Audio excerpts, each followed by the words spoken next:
And the world wants to know the health of the defense. Well, Mike Martin and Jonas Mouton have practiced all week, and they're ready to go. Mike Shaw has been cleared.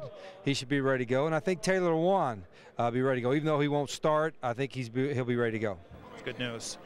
Wisconsin is not a spread offense. That's kind of the way your defense has seen the last few weeks. The adaptation to that this week.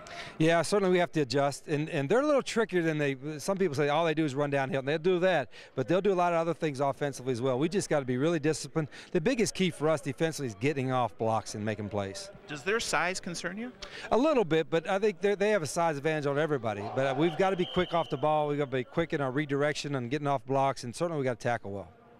Turnover has been a problem. Have you put your finger on them? The opposition maybe gets credit for a few of them, but have you put your finger on the problem? Yeah, some of it last week I think was weather related. I think both teams struggled with a wet ball and wet conditions. Some of it was decision. We got to make better decisions sometime in the passing game. But we've been really good at it for the most part during practice and early part of the year. We just got to get back to that same kind of focus. You're confident this offense can move the ball in this defense, right? Well, we've got to be able to. We've got to get first downs. That's a big key for us. We've got to try to possess the ball and try to get the ball out of their hands. And if we can do that and control the game offensively, it gives us a great chance. Explain to fans the importance of film study.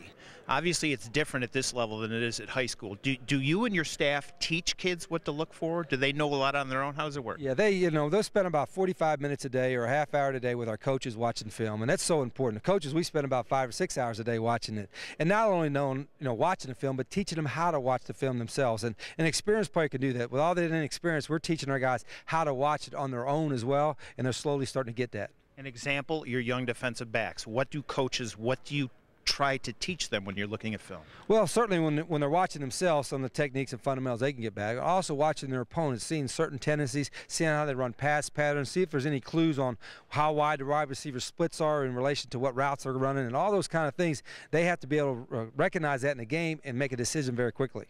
And how are those kids coming along in terms of learning how to watch film, those young kids? Very well. You got to remember, these true freshmen, a year ago, they're playing high school ball, and now all of a sudden they're out on the big stage doing that. So their processes are happening a whole lot faster than normal, because most of them would be redshirted. But I've been really pleased. They're great learners, and we're so excited because they are getting better. We've got a lot more time to work with them over the next month and a half with the bowl game and the spring practice. Lastly, you've made a big deal this week of your seniors' last game. There's so very few, but you see them as important. Not a whole lot of guys playing on offense, but you still see them as real important, don't you? Yeah, it's a great class. Even though it's a small class, they've done an awful lot. They've been through an awful lot throughout their careers. They've been here through the transition. They're all in for Michigan, and it's a great time to honor them.